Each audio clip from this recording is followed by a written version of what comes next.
இது நம்ம all India பயணத்தில் கோகர்னாலேருந்து நான் கோவாக்கு எப்படி ரீச் ஆக போகிற வீடியோ தான் இது. நம்ம சேனலில் சப்ஸ்கிரைப் பண்ணாதவங்க சப்ஸ்கிரைப் பண்ணிக்கோங்க. ஃபைனலி பார்த்தீங்கன்னா நம்ம ஹாஸ்டல்லேருந்து கிளம்பியாச்சு. எங்கே போகிறோம் பார்த்தீங்கன்னா கோவா தான் போக போகிறோம். இன்னும் இங்கே இருக்கலாம், பட் நம்மளுக்கு டைம் இல்லை. இங்கே நிறைய பிளேஸ் இருக்குது. அந்த பிளேஸ் எல்லாமே அந்த வீடியோவில் இதில் மென்ஷன் பண்ணியிருப்பேன். அந்த இடம் பற்றி சொல்லலாம். எனக்கு என் லைஃப்பில் ஒரு லைக் சம்திங் லைக் செம்மையாக என்ஜாய் பண்ணோம் இந்த இடத்துல. லைக் நேற்று லைட்லாம் வந்து வேறு மாதிரி ஃபுல்லாக இங்கே இருக்கிற வைப்பு. அண்ட் இங்கே ஒரு 2-3 கப்புள்ஸ் வந்தாங்க. அவங்களாம் ஏன்னா செம்மையாக டேக் கேர் பண்ணாங்க. எனக்கு ரொம்ப பெங்களூர்லேருந்து வந்தாங்க. அது அங்கே தான் இருக்காங்க. அங்கே 2 பீப்புள் இருக்காங்களா, அவங்க தான். ஸோ செம்மையாக போச்சு ஆக்சுவலாக. ஸோ இப்போ கிளம்பியாச்சு. அண்டு கண்டிப்பாக ஒரு பட்ஜெட் ஸ்டே வந்து இங்கே வந்து வேறு லெவல். நீங்கள் கோகர்னா தான் கண்டிப்பாக ட்ரை பண்ணோம் ட்ரிப்பரை. இப்போது இங்கேருந்து கிளம்புறோம். இப்போ கிளம்புற டைமில் இப்போ மழை வரான், தூரல் போட்டுன்னு இருக்குது. வேறு செம்ம வெயில் வச்சுருந்தேன் இவ்வளோ நேரம். சார் காலையிலேருந்து மழை வந்தால் செம்மையாக இருந்திருக்கும். மேலே வியூஸ்லாம் போய் பார்க்க போயிருந்தேன் நான்.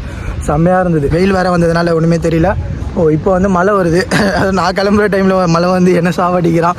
நேற்று இப்படி தான் ஆச்சு. இங்கேருந்து நம்ம கோவா வந்து பார்த்திங்கன்னா ஈவினிங் தான் ட்ரெயின் இருக்குது. பட் வந்து நான் நைட்டு போகணும். இப்போ வந்து டைம் 1 ஆகுது. ஸோ இங்கேருந்து பஸ் தான் ட்ரை பண்ணோம். பஸ் இங்கேருந்து கார்வார் போகணும். அன்கோலா போயிட்டு கார்வார், அங்கேருந்து வாஸ்கோடகாமா கோவா எல்லாத்துக்கும் வந்து இருக்குது ஃபுல்லாகவே அந்த இடத்துல. அதான் கோவாக்கு போகிற எல்லா பஸ்ஸும் இருக்கும். அண்ட் ட்ரெயின் ஆல்சோ கார்வார்லேருந்து நிறையவே இருக்குது.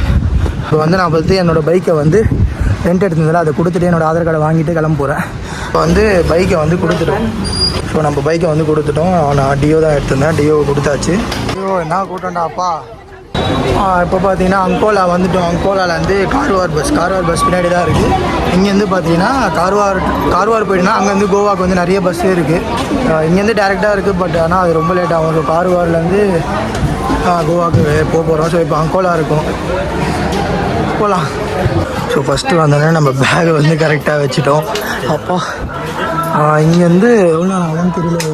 கேட்ட வரைக்கும் சொன்னது எனக்கு தெரிஞ்சு 2 hours ஆகிடும்னு நினைக்கிறேன். 2 hours to 1.5 hours ஆகிடும் இங்கேருந்து எனக்கு தெரிஞ்சு. இவங்க ஸ்பீடாக போனால் பரவாயில்ல. ஏன் ஸ்பீடாக போக முடியலன்னா ஃபுல்லாக மவுண்டென்ஸில் அதை குடச்சி ரோட் போட்டதுனால ஸோ லைக் ஏறுறதுக்கெலாம் அப்படியே ரொம்ப நேரம் லைக் பொறுமையாக தான் ஏறும். ஸோ அதனாலே லேட் ஆகுது. எங்கே போகிறோம் பார்த்தீங்கன்னா நம்ம வேகட்டார் தான் போகிறோம். வேகட்டாரில் ஒரு ஹாஸ்டல் பார்த்துருக்கேன். பார்க்கலாம் என்னென்னு, அங்கே போயிட்டு தான் தெரியும். இங்கேருந்து கார்வார் போகிறதுக்கு 50 ரூபா. என்னன்னே தெரியல. ஃபுல்லாக மழையும் வெயிலாக அடிக்கிறான். அது இப்போ கார்வார்க்குள்ளே வந்துட்டோம். இன்னும் பஸ் ஸ்டாப் வரல. இப்போது அங்கே போயிட்டு நம்மளுக்கு வந்து கோவா அங்கே போயிட்டு தான் தெரியும் நம்ம கோவா பஸ்ஸு எங்கே போடுவோம், கோவாவில் எந்த ஸ்டாப் போகுதுன்னு. அங்கே போயிட்டு தான் விசாரிச்சுட்டு நான் அப்படியே வீடியோவை கண்டினியூ பண்ணுறேன். பஸ் ஸ்டாப்புக்கு வந்துட்டோம். நான் பார்த்தீங்கன்னா எலக்ட்ரிக் பஸ் வேறு இந்த லாஸ்ட்டில் இங்கே ஏதாவது பக்கத்தில் பார்த்தீங்கன்னா அதுவும் எலக்ட்ரிக் பஸ். அதுவும் எல்லாமே இங்கேருந்து கோவாக்கு எல்லாம் நிறைய வண்டி போகுது. அந்த எலக்ட்ரிக் பஸ் கூட கோவாக்கு தான் போகுது. பட் ஆனால் அது வந்து பார்த்திங்கன்னா மட்காவுக்கு போகுது. மட்காலேருந்து லைக் நம்ம வேகட்டார் வந்து தூரம் தான். இது போகிறதுக்கு லைக் இன்னொரு பக்கத்தில் ஒரு கவர்மெண்ட் பஸ் இருந்தது. அது வந்து பார்த்திங்கன்னா லைக் பஞ்சி போகுது. ஸோ அதனால் என்ன பண்ணேன்னா நான் இங்கேருந்து லைக் மட்கா கற்றுது பஞ்சின்னு வரும். ஸோ அந்த ஸ்டாப்புக்கு போகிற பஸ்ஸை வந்து ஏறிட்டேன். ஸோ அங்கேருந்து ஒரு பஸ் ஏறணும். அவ்வளோ பக்கத்தில் தான். பார்க்கலாம். அப்புசாக்கு எப்படியோ ரீச் ஆகிட்டேன். பட் ஆனால் என்னோட பஸ் இதோட காலையில் தான். வேறு வழி இல்லாமல் பக்கத்தில் சாப்பிட்டு முடிச்சுட்டு பஸ் ஸ்டாப்லேயே படுத்து தூங்கிட்டேன்.